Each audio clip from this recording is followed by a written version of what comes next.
Hello everyone, welcome to Score Plus. जैसा कि आप सभी जानते हैं, मैं हूं आपकी केमिस्ट्री एजुकेटर राशि मैम और आप और मैं यहाँ पर साथ मिलके पढ़ते हैं केमिस्ट्री के नए कॉन्सेप्ट्स को और अपनी केमिस्ट्री की फाउंडेशन को बनाते हैं सुपर स्ट्रॉन्ग, राइट। तो देखते हैं आज के इस लेक्चर में हम कौन से केमिस्ट्री के टॉपिक्स को डिस्कस करने जा रहे हैं। जैसा कि आपको पता है कि हम डिस्कस कर रहे हैं चैप्टर नंबर 3 क्लास 9th का और आज है हमारा लेक्चर नंबर 6, राइट। पिछले 5 लेक्चर्स के अंदर हमने इस चैप्टर के बारे में काफी सारे न्यू कॉन्सेप्ट्स को डिस्कस किया है, राइट। चैप्टर का टाइटल है एटम्स एंड मॉलिक्यूल्स। तो इसके बारे में हमने काफी कुछ पढ़ा, एटम्स के बारे में और मॉलिक्यूल्स के बारे में। तो एक बारी क्विकली रिवाइज करते हैं कि स्टार्टिंग से हमने क्या कॉन्सेप्ट्स बिल्डअप किए हैं इस चैप्टर के अंदर। ओके, सबसे पहले हमने ये सीखा कि एटम जो है ये है क्या, राइट। सबसे पहले हमें ये समझना था कि एटम कहाँ से आया, क्यों आखिर हमें जरूरत पड़ी ढूंढने की, रिसर्च करने की, एक्सपेरिमेंट्स करने की, ये फाइंड आउट करने के लिए कि एटम भी कोई चीज होती है, राइट। तो क्यों नीड आई?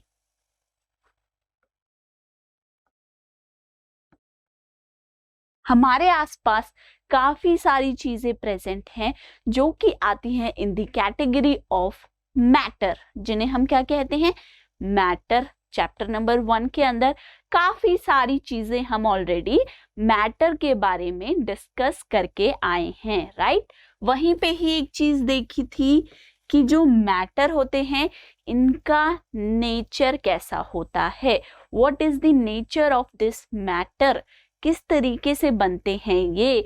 तो उसमें हमने ये पढ़ा कि इनका नेचर होता है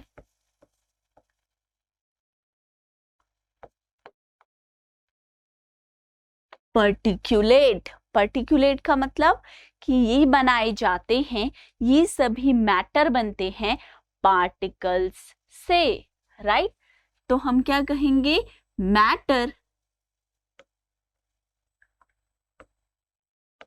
is made up of tiny particles. Okay, अब आखिर जो ये टाइनी पार्टिकल है इसे हम क्या कह सकते हैं, smallest particle present in a matter. किसी भी मैटर के अंदर जो स्मॉलेस्ट पॉसिबल पार्टिकल है वो क्या है, वही स्मॉलेस्ट पॉसिबल पार्टिकल है एटम, उसे हम एटम कहते हैं। फॉर एग्जाम्पल हमने ये देखा था कि इंडियन और ग्रीक फिलोसोफर ने, एंशियंट फिलोसोफर्स ने क्या किया था, मैटर को डिवाइड किया था। क्या कहा उन्होंने, कोई भी मैटर लीजिए, फॉर एग्जाम्पल मैं इस तरीके से एक मैटर को डिपिक्ट कर रही हूं यहाँ पर इस सर्कल की फॉर्म में। ओके, आप क्या करना है, इस मैटर को तोड़िए, डिवाइड कीजिए, राइट। ऐसे हमने इस मैटर को 2 पार्ट्स में डिवाइड कर दिया। अब क्या, अब फर्दर डिवाइड कीजिए और थोड़ा तोड़िए,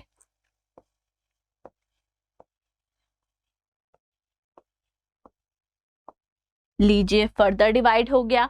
अब और डिवाइड कीजिए,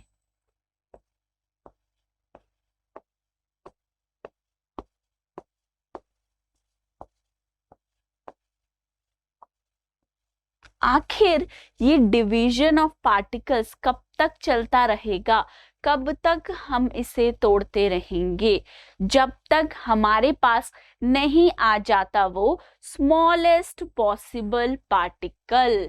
ठीक है, कब तक हम इसे डिवाइड करेंगे,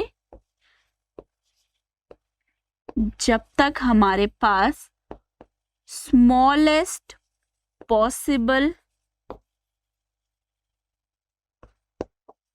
पार्टिकल जो है वो नहीं ऑब्टेन हो जाएगा, तब तक हम इस मैटर को कीप्स ऑन डिवाइडिंग करेंगे, right? We will keeps on dividing this matter till we get the smallest possible particle. Okay, उस स्मॉलेस्ट पॉसिबल पार्टिकल को क्या नाम दिया हमने?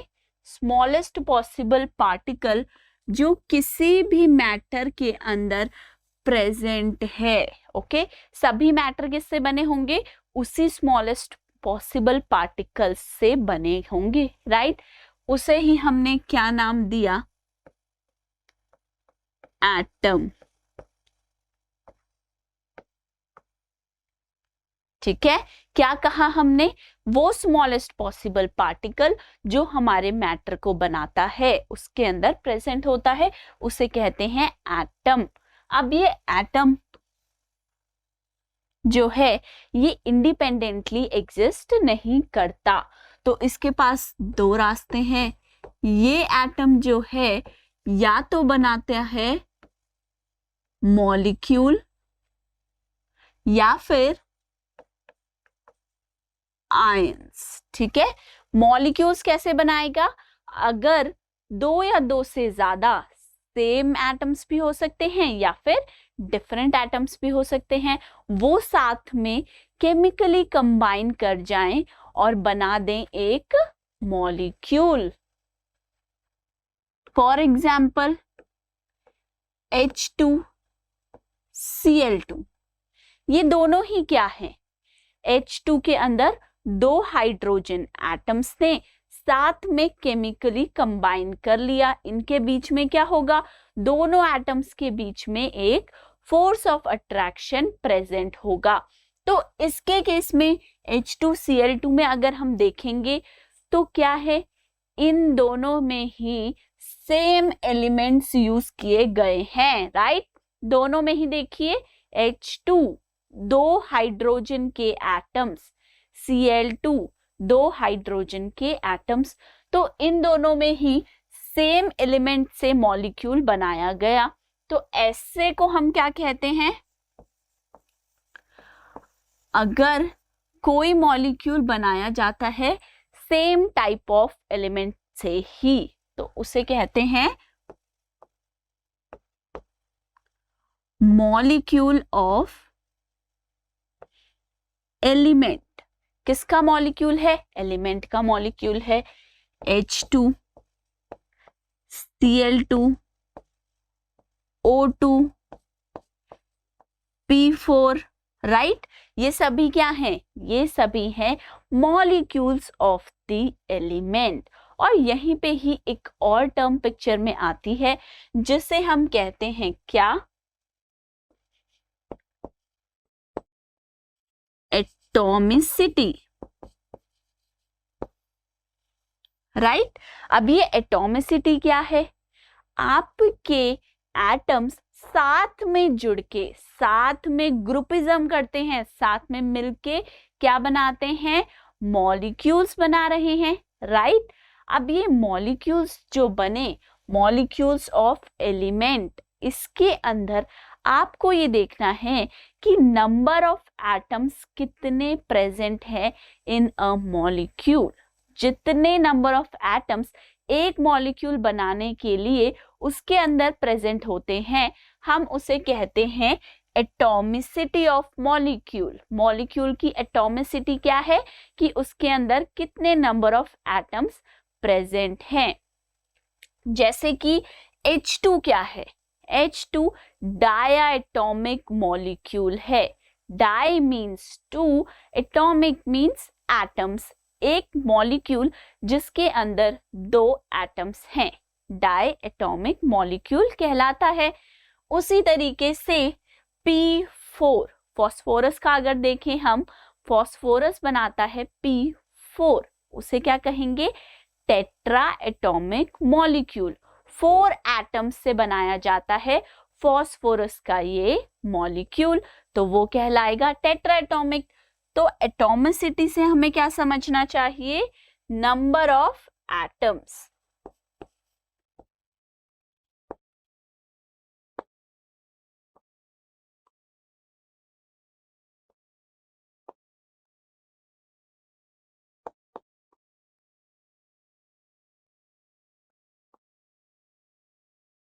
Number of atoms which are present in a molecule, that will be atomicity of molecule. ठीक है, then ये तो एक केस हो गया, अगर सभी एटम्स कैसे हैं मॉलिक्यूल के अंदर? सेम हैं, सेम एलिमेंट के एटम्स प्रेजेंट हैं, राइट? अब दूसरा क्या केस हो सकता है?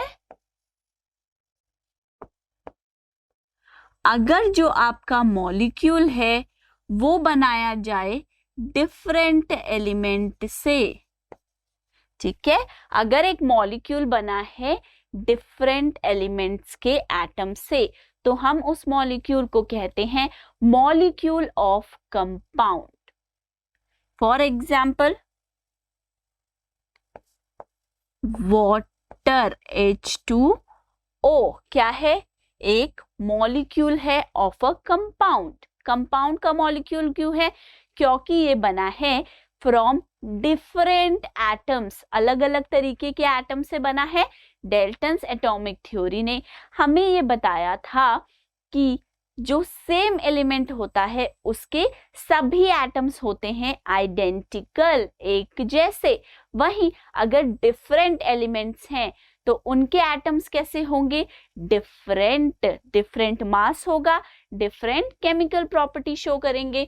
तो यहाँ पे जब हम H2O लिख रहे हैं तो इसके अंदर हाइड्रोजन एक एलिमेंट है, राइट? और दूसरा एलिमेंट क्या है? ऑक्सीजन। दोनों ही एलिमेंट्स अलग अलग हैं, डिफरेंट एलिमेंट्स हैं, तो इसीलिए इनके एटम्स भी कैसे होंगे? डिफरेंट होंगे। डिफरेंट दोनों का मास होगा और दोनों ही डिफरेंट केमिकल प्रॉपर्टीज शो करते होंगे। Second, ammonia NH3। NH3 ammonia भी क्या है? मॉलिक्यूल ऑफ ए कंपाउंड, क्योंकि ये भी बना है दो अलग अलग एलिमेंट से। एक है नाइट्रोजन और दूसरा क्या है? Hydrogen, right? तो इसीलिए ये भी क्या कहलाएगा? Molecule of compound. ओके, तो ये तो बात हो गई मॉलिक्यूल्स के बारे में। देन आयंस पे जब आते हैं, कैटायन और एनायन हो सकते हैं। कैटायन होते हैं पॉजिटिवली चार्ज और एनायंस होते हैं हमारे नेगेटिवली चार्ज, राइट? कैसे बनते हैं ये आयंस? कैसे बनते हैं? जब इलेक्ट्रॉन का गेन या फिर लॉस किया जाता है एक न्यूट्रल एटम के अंदर से, तब वो क्या बनाता है? आयंस बनाता है। ओके, तो जो ये हमारे एटम्स साथ में मिलकर या तो एटम्स बनाते हैं मॉलिक्यूल्स या फिर बनाते हैं आयंस। ये मॉलिक्यूल और आयंस ही एग्रीगेट फॉर्म करके, मतलब एकजुट होके एग्रीगेट बना के आपका मैटर बनाते हैं। ओके, नेक्स्ट देखते हैं। अब देखिए, हमने सबसे पहले क्या पढ़ा? हमने सबसे पहले पढ़ लिया है एटम के बारे में। अब हमें पता है कि एक एटम क्या होता है, राइट? अब जो भी एलिमेंट्स हैं, हमारे पास कितने एलिमेंट्स हैं? 118 एलिमेंट्स प्रेजेंट हैं इन द अर्थ क्रस्ट। तो इसका मतलब ये हमने डेल्टन्स एटॉमिक थ्योरी से क्या सीखा कि सेम एलिमेंट का एटम कैसा होगा? सेम होगा, आइडेंटिकल होगा, same mass and chemical property show करेगा। वहीं अगर डिफरेंट होंगे एलिमेंट्स तो प्रॉपर्टी और मास भी हो जाएगी डिफरेंट, राइट? अब जब हम बार बार मास की बात कर रहे हैं एक एटम की, तो हमें पता होना चाहिए क्या कि आखिर एटॉमिक मास होता क्या है। एटॉमिक मास का मतलब क्या है और कैसे हमें पता चलेगा कि किसी एटम का मास क्या होता है, राइट? तो एटॉमिक मास देखेंगे सबसे पहले, क्योंकि हमें क्या करना है? इस एटॉमिक मास को यूज करना है, राइट। इस एटॉमिक मास को यूज करके ही हम निकाल सकते हैं अपने मॉलिक्यूल्स का मास। जो मॉलिक्यूल्स हमने बनाए एटम से बनाए, राइट। तो अगर हमें मॉलिक्यूल का मास पता लगाना है तो उसके लिए हमें पता होना चाहिए एटॉमिक मास। तो इसीलिए पहले देखते हैं एटॉमिक मास क्या है। बेसिकली एटॉमिक मास क्या होगा, किसी भी एलिमेंट के एक एटम का मास। तो आप क्या बोल सकते हो एटॉमिक मास क्या है? मास of one atom of an element. Atomic mass क्या बताता है कि किसी स्पेसिफिक एलिमेंट के एक एटम का मास कितना है, ठीक है। अब हमें क्या पता होना चाहिए कि इस एटॉमिक मास की यूनिट क्या है, किस यूनिट में हम एटॉमिक मास को मेजर करते हैं। उस यूनिट को हम कहते हैं एटॉमिक मास यूनिट, ठीक है। शॉर्ट फॉर्म में हम कैसे लिखते हैं, AMU, और सिंपली अब हम इसे U लिख के भी रिप्रेजेंट कर सकते हैं। अब वन एटॉमिक मास यूनिट को डिफाइन करते हैं कि आखिर इसका मतलब क्या है। तो वन एटॉमिक मास यूनिट यानी कि 1 AMU जो है वो होती है equal to 1/12 of mass of one atom of carbon 12।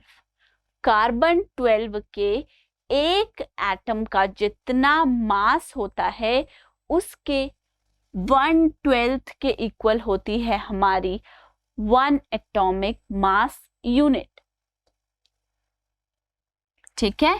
तो ये क्या हो गया, one atomic mass unit is equal to 1/12 of mass of one atom of carbon 12 element, ठीक है। तो एक AMU किसके बराबर है ये भी हमें पता चल गया।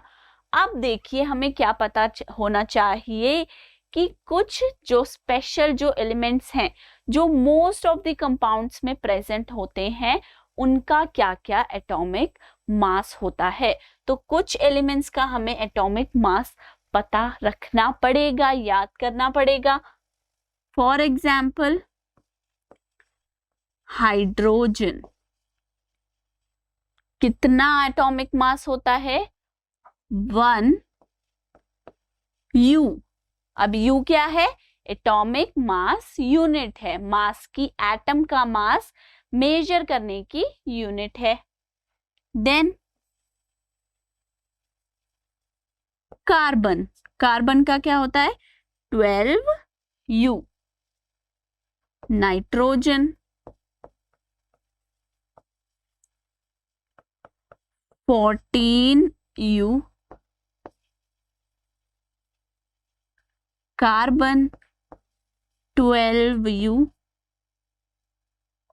कार्बन तो हो चुका है। Oxygen, oxygen 16 U, 16 atomic mass unit. Then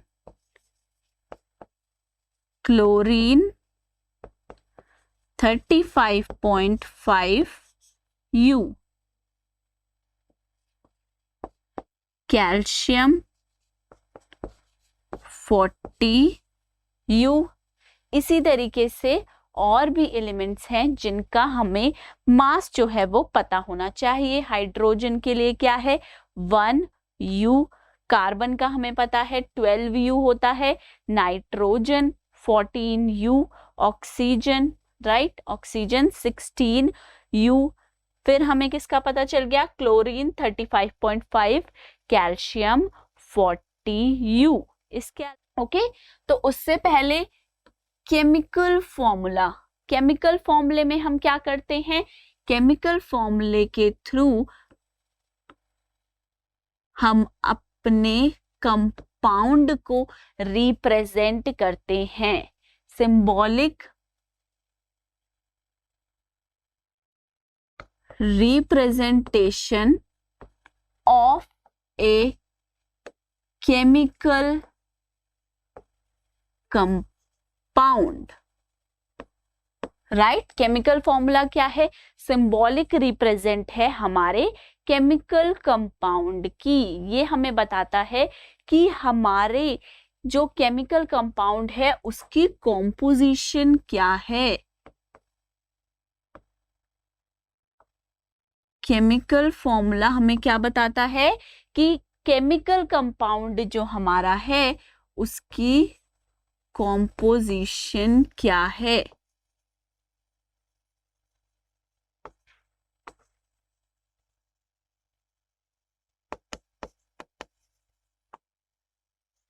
chemical फॉर्मूले से हमें पता चलता है कि हमारे केमिकल कंपाउंड की कॉम्पोजिशन क्या है।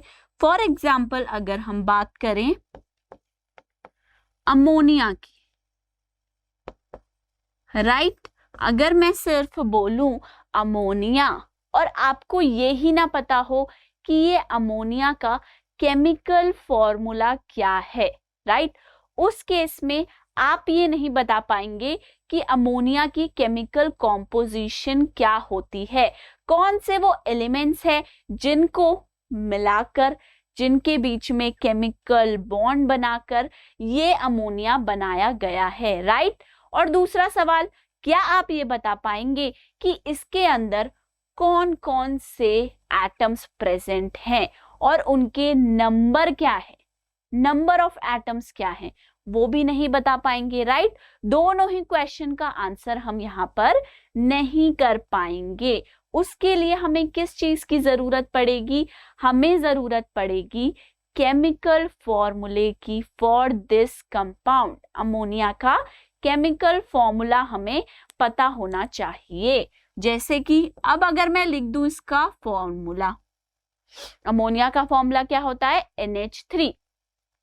अब इसका फॉर्मूला लिखते ही आप दोनों सवालों का जवाब दे पाएंगे और बहुत ही जल्दी से दे देंगे, राइट। अब अगर मैं पूछूंगी कि इस अमोनिया के अंदर जरा बताइए कौन कौन से एलिमेंट्स प्रेजेंट है, तो आप देखकर ही बता देंगे कि मैम इसके अंदर दो डिफरेंट एलिमेंट हैं, एक तो नाइट्रोजन और दूसरा है हाइड्रोजन, राइट। दूसरा सवाल, किस एलिमेंट के कितने एटम हैं, वो भी आप इसे देखते ही बताएंगे कि मैम इसके अंदर एक एटम प्रेजेंट है नाइट्रोजन का, राइट, नाइट्रोजन का एक एटम है और हाइड्रोजन के 3 एटम्स प्रेजेंट है इस अमोनिया कंपाउंड के अंदर, राइट। तो अगर हमें किसी भी कंपाउंड की केमिकल कॉम्पोजिशन पता लगानी है तो हमें चाहिए उसका केमिकल फॉर्मूला। केमिकल फॉर्मूला पता होगा तो हम फटाफट से उसकी केमिकल कॉम्पोजिशन बता देंगे। अब ये केमिकल कॉम्पोजिशन हमें मदद करती है, हेल्प करती है, कब, मॉलिक्यूलर मास निकालने के लिए। जब भी हमसे किसी भी मॉलिक्यूल का मॉलिक्यूलर मास पूछा जाएगा तो उसे निकालने के लिए हमें चाहिए होगा उसका केमिकल फॉर्मूला। हमें ये पता होना चाहिए कि वो मॉलिक्यूल जो हमें दिया गया है, वो दिया गया मॉलिक्यूल आखिर किन डिफरेंट एलिमेंट से बना है और किस एलिमेंट के कितने नंबर ऑफ एटम्स प्रेजेंट हैं उस मॉलिक्यूल के अंदर, राइट। उसके लिए क्या यूजफुल रहेगा, केमिकल फॉर्मूला किसी भी कंपाउंड का। तो मॉलिक्यूलर मास निकालने के लिए भी हम जाएंगे पहले केमिकल फॉर्मूले पे, वहीं से हमें चीजें पता लगेंगी, ओके। जैसे कि मॉलिक्यूलर मास होता क्या है, the molecular mass of a substance is the sum of the atomic mass of all the atoms in a molecule of substance. कैसे निकालते हैं? मॉलिक्यूलर मास क्या है? कह रहा है मॉलिक्यूलर मास है, मास कैसे निकलेगा? एटॉमिक मास का सम है। एक मॉलिक्यूल के अंदर, इस मॉलिक्यूल के अंदर जितने भी एटम्स प्रेजेंट हैं, जितने भी एटम्स प्रेजेंट हैं, चाहे वो किसी भी एलिमेंट के हों, उन सभी एटम्स के एटॉमिक मास का सम करना पड़ेगा। ठीक है, इस मॉलिक्यूल के अंदर जितने भी एटम्स प्रेजेंट हैं ऑफ डिफरेंट एलिमेंट्स, या फिर सेम एलिमेंट के भी हो सकते हैं, तो उन सभी के सभी एटम्स का एटॉमिक मास का हमें क्या करना होगा? सम करना होगा। तो उस पूरे के पूरे मॉलिक्यूल का हमारे पास मास आ जाएगा, जिसे हम कहेंगे मॉलिक्यूलर मास। मॉलिक्यूल से हमने क्या बनाए बेटा? मॉलिक्यूल हमारे बनाए गए हैं एटम्स को कंबाइन करके, राइट? तो वो एटम्स का होगा कुछ ना कुछ एटॉमिक मास, राइट? हर एक एटम जो मॉलिक्यूल के अंदर प्रेजेंट है उसका कुछ ना कुछ एटॉमिक मास है। जब हम सभी एटम के एटॉमिक मासेस को ऐड कर देंगे, सम कर देंगे, तो हमारे पास क्या आ जाएगा? हमारे पास आ जाएगा मॉलिक्यूलर मास, जो कि होगा उस पूरे मॉलिक्यूल का मास, right? It is therefore relative mass of molecule expressed in atomic mass unit. जिस तरीके से हम एटम का मास रिप्रेजेंट करते हैं इन एटॉमिक मास यूनिट, वैसे ही हम molecular mass of a molecule भी किसमें कैलकुलेट करेंगे? AMU एटॉमिक मास यूनिट और U में, दोनों ही एटॉमिक मास यूनिट का सिंबल है U। नेक्स्ट देखते हैं। नाउ मॉलिक्यूलर मास हम निकालेंगे कैसे? कैसे कैलकुलेट करेंगे?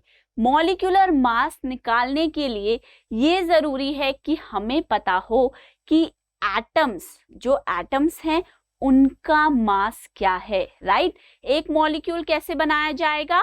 With different atoms of different elements. तो जब हम उन सभी एलिमेंट्स के एटम का मास ऐड कर देंगे, मॉलिक्यूलर मास आ जाएगा।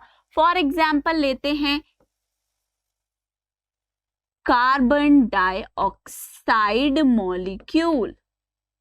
ओके, अब ये कार्बन डाइऑक्साइड का जो मॉलिक्यूल है ये कैसे बनाया जाता है, ये पता लगाने के लिए और इसकी कॉम्पोजिशन पता होने के लिए कि कार्बन डाइऑक्साइड की कॉम्पोजिशन क्या है, कौन कौन से एलिमेंट्स हैं जो इस कार्बन डाइऑक्साइड में प्रेजेंट हैं और किस एलिमेंट के कितने एटम्स प्रेजेंट हैं, राइट?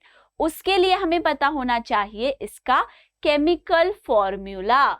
जैसे कि कार्बन डाइऑक्साइड का केमिकल फॉर्मूला होता है CO2, राइट? अब इस केमिकल फॉर्मूला से आप बता पाएंगे क्या? आप फटाफट कहेंगे मैम इसके अंदर कार्बन एलिमेंट भी प्रेजेंट है और ऑक्सीजन एलिमेंट भी प्रेजेंट है, राइट? बिल्कुल सही। उसके बाद आप कहेंगे कि मैम अब मॉलिक्यूलर मास कैसे निकाले? तो मैं कहूंगी कि जरा पीछे जाइए। पीछे क्यों जाइए? इसलिए जाइए क्योंकि एटॉमिक मास जो पढ़कर आए हैं उसी को यहाँ पर हम यूज करने वाले हैं। ओके, एटॉमिक मासेस हमें किसके पता होने चाहिए? कार्बन का और ऑक्सीजन का। तो लिखते हैं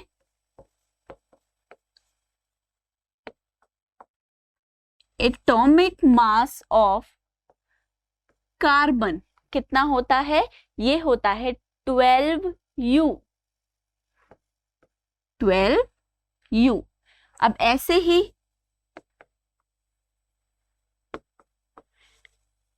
एटॉमिक मास ऑफ ऑक्सीजन कितना होता है? 16U।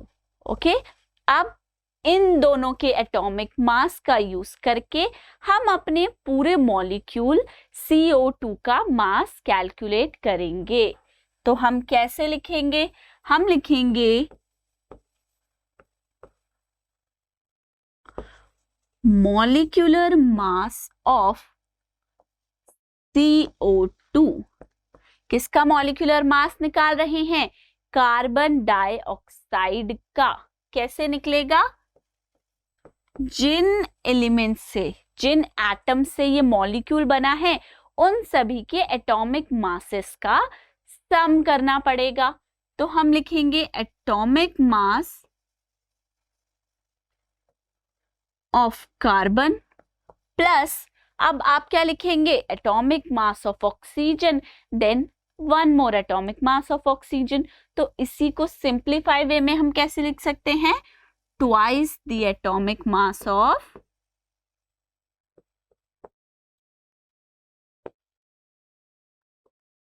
Oxygen, right? उस ऑक्सीजन के क्योंकि 2 एटम्स प्रेजेंट हैं तो उसका हम ट्वाइस कर देंगे।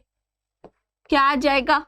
एटॉमिक मास ऑफ कार्बन की सबसे पहले वैल्यू रखिए 12U plus twice atomic mass of oxygen. क्या है ऑक्सीजन का एटॉमिक मास? 16U। ठीक है, यहां से क्या आ जाएगा? 12 प्लस 32 सम करेंगे 44U। इसका मतलब ये है कि जो एक कार्बन डाइऑक्साइड का मॉलिक्यूल है, मॉलिक्यूल कैसे बनते हैं? पढ़ा है ना अभी? जल्दी से बताइए, मॉलिक्यूल कैसे बनेगा?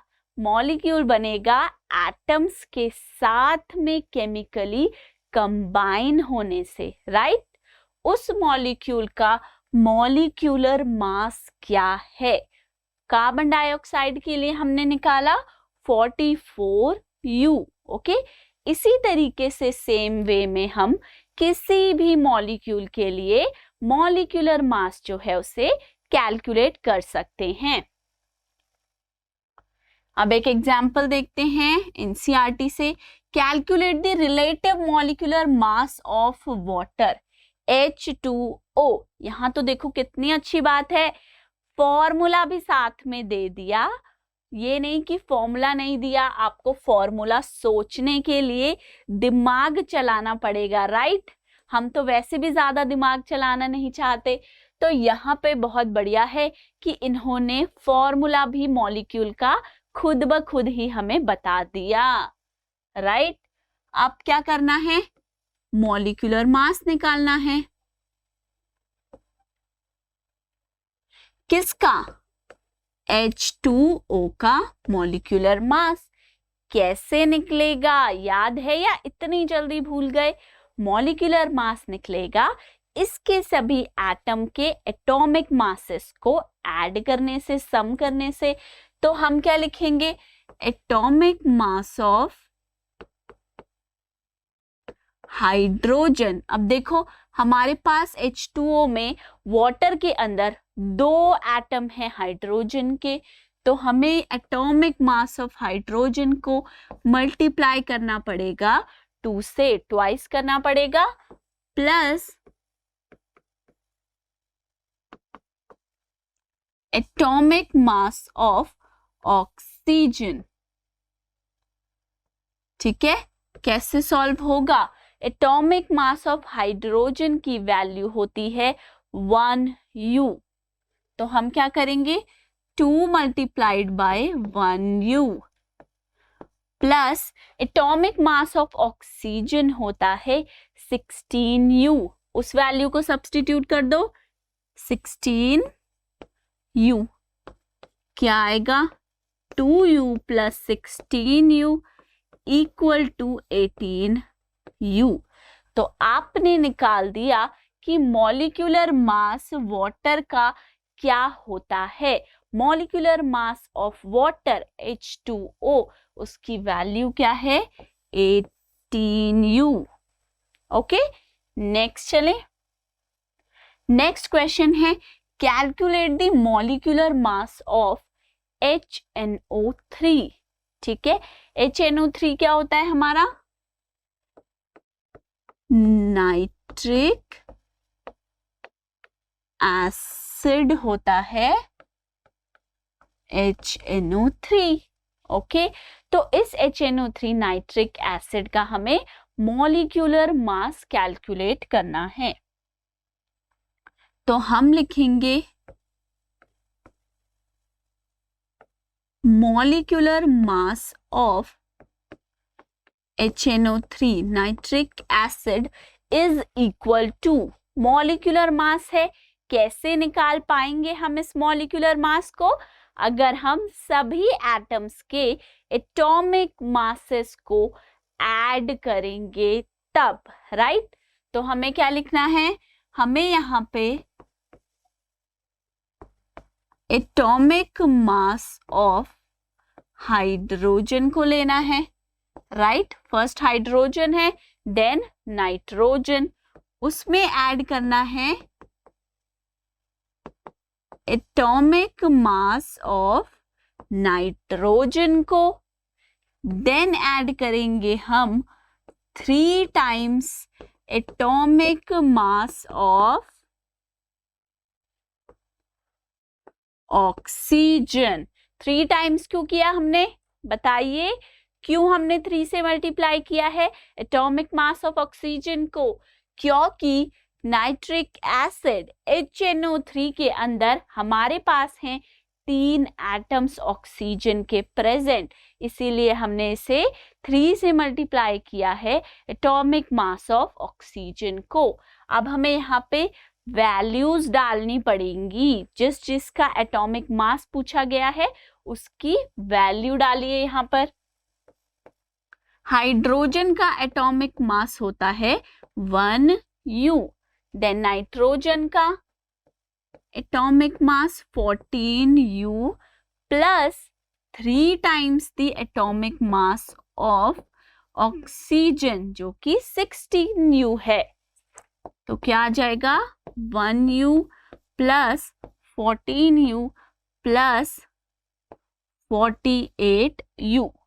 तो क्या आ जाएगा? यहां से हमारा आ जाएगा इन सभी को ऐड करके 63U।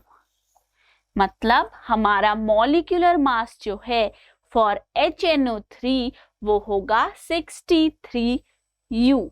ओके, नेक्स्ट चले, formula unit mass. Formula unit mass क्या है और कैसे हम इसे निकालेंगे? The formula unit mass of a substance is the sum of the atomic mass of all the atom in a formula unit of a compound. अब formula unit mass भी क्या है? किसी भी कंपाउंड के अंदर प्रेजेंट सभी एटम्स के एटॉमिक मास को आप सम कर दो, ऐड कर दो। अब जैसे ही मैंने ये कहा कि एटॉमिक मासेस का आपको क्या करना है? सम करना है, राइट? वैसे ही फटाफट से आपके दिमाग में क्वेश्चन आया। क्या क्वेश्चन आया? वैसे ही आपके दिमाग में क्वेश्चन आया होगा कि मैम सेम चीज ही तो आपने हमें मॉलिक्यूलर मास में भी बताई, राइट? आप सोच रहे होंगे कि मैम ये क्या आप हमें बेवकूफ समझते हो, हमें इतना नहीं पता। सेम चीज आप मॉलिक्यूलर मास में बता रहे हो कि सभी एटम के एटॉमिक मासेस का सम करना है, और वही सेम आप फॉर्मूला यूनिट मास में भी बता रहे हो कि सभी एटम का एटॉमिक मासेस ऐड कर दो। इन दोनों के बीच में क्या डिफरेंस है? क्यों हम अलग से पढ़ें? तो अलग से पढ़ने का, अलग से इसे नाम देने का फॉर्मूला यूनिट मास सिर्फ एक ही हमारा मतलब है कि यहाँ पे ये बने हैं फॉर्मूला यूनिट से, यानी कि वो कंपाउंड्स जो फॉर्मूला यूनिट से बनते हैं। फॉर्मूला यूनिट का मतलब क्या? आयंस के जुड़ने से बनते हैं, कॉन्स्टिट्यूटेड ऑफ आयंस। आयंस के बारे में कब पढ़ा था? जल्दी से रिकॉल कीजिए फटाफट। आयंस के बारे में कब पढ़ा था हमने? कि एटम्स जो है वो आयंस बनाते हैं, राइट? आयंस कैसे बनते हैं? या तो इलेक्ट्रॉन गेन होता है या फिर इलेक्ट्रॉन लॉस होता है, तब आयंस बनते हैं। और दो नाम भी पढ़े थे इन आयंस के। क्या क्या थे वो नाम? जल्दी सोचिए। वो दो नाम थे कैटायन और एनायन। जो भी आयन पॉजिटिव चार्ज का होगा उसे कैटायन कहेंगे, और जो आयन नेगेटिव चार्ज का होगा उसे हम एनायन बोलेंगे, राइट? तो फॉर्मूला यूनिट जो है ये बनाई होती है आयंस ने मिलके, ओके? जैसे जब हमने सीखा था कि मोस्ट ऑफ द एलिमेंट के एटम्स इंडिपेंडेंटली रहना पसंद नहीं करते, उन्हें नापसंद है अकेलापन, तो वो क्या करते हैं? वो या तो आयंस बनाते हैं या फिर मॉलिक्यूल्स बनाते हैं। तो मॉलिक्यूल्स के बारे में हमने पढ़ा और उन मॉलिक्यूल्स का मॉलिक्यूलर मास भी सीख लिया। अब जो आयंस हैं वो साथ में मिलकर बनाते हैं फॉर्मूला यूनिट, और उस फॉर्मूला यूनिट का जो मास है उसको हम कहते हैं फॉर्मूला यूनिट मास। अब निकाला कैसे जाएगा? तो निकाला तो बच्चे सेम तरीके से ही जाएगा ना। जो मॉलिक्यूल बने थे वो किससे बने थे बताइए? एटम से बने थे, तो आपने उन सभी एटम्स के एटॉमिक मास का सम किया। उसी तरीके से जो ये फॉर्मूला यूनिट बनी आयंस से, आयंस भी कहाँ से बने? उन एटम से ही तो बने। तो इसके केस में भी हम एटम्स के मासेस को, एटॉमिक मासेस को ऐड करेंगे, उनका सम करेंगे।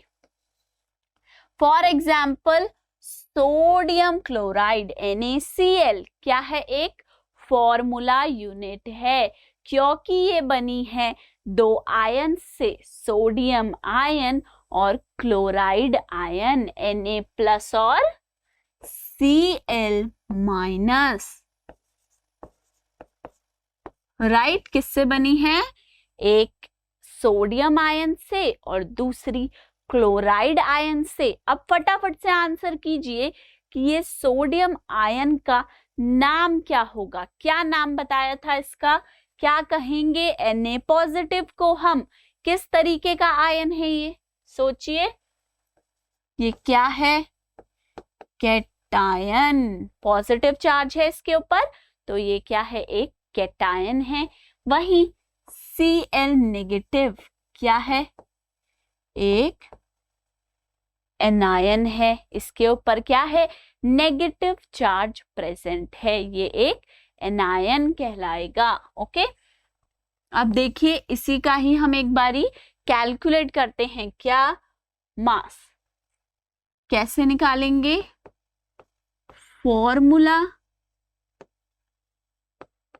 यूनिट मास किसका निकालना है? NaCl का। कैसे निकाला जाएगा? इसके एटम के एटॉमिक मासेस को ऐड करके, सम करके निकाला जाएगा, राइट? तो क्या लिखेंगे हम?